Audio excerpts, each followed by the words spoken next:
Tonight, we are learning new details about the lead up to the Lewiston mass shooting, specifically how the Army communicated to sheriff's deputies about their concern for Robert Card. Good evening, everyone. I'm Brian Yacono. Amanda Hill has the night off.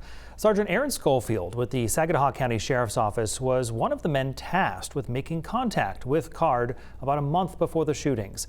An independent commission has already criticized him, saying he did not do enough to intervene. Chris Costa sat down with the sergeant today, and Chris, he says what the Army told him changed his mind.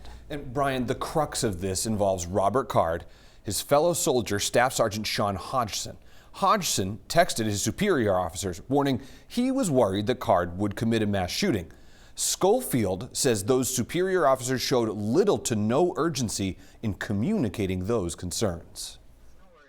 So obviously we're very concerned over this. I don't want to be an alarmist or anything, but when I've got a lot documentation that's sent to me, they're worried about him doing a mass shooting. And that's the voice of Sagadahoc County Sheriff's Deputy Aaron Skolfield talking on the phone to Army Reserves Captain Jeremy Reamer about Robert Card 1 month before the mass shooting in Lewiston.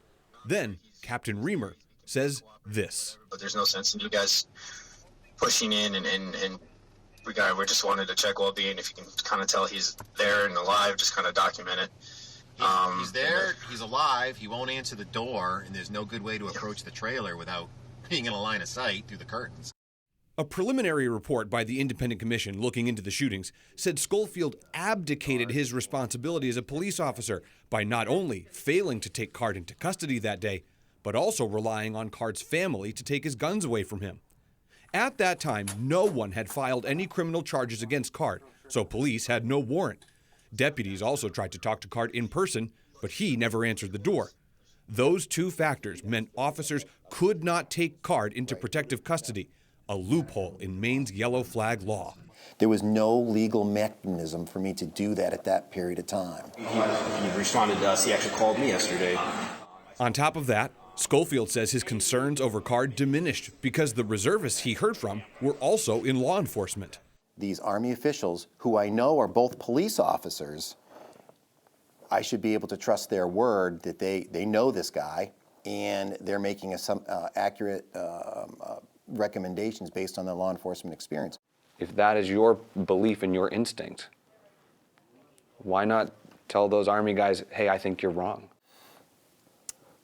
I did not want to counter what the Army was telling me. I was working off information that they gave me. I didn't believe they were wrong. I trusted them. Again, they're cops. As well as his close reservists. They're reservists, they're friends. They're telling me that one guy exaggerates. Turns out Hodgson was spot on. We all know that now. But at the time, I can only work with the information that I have in front of me.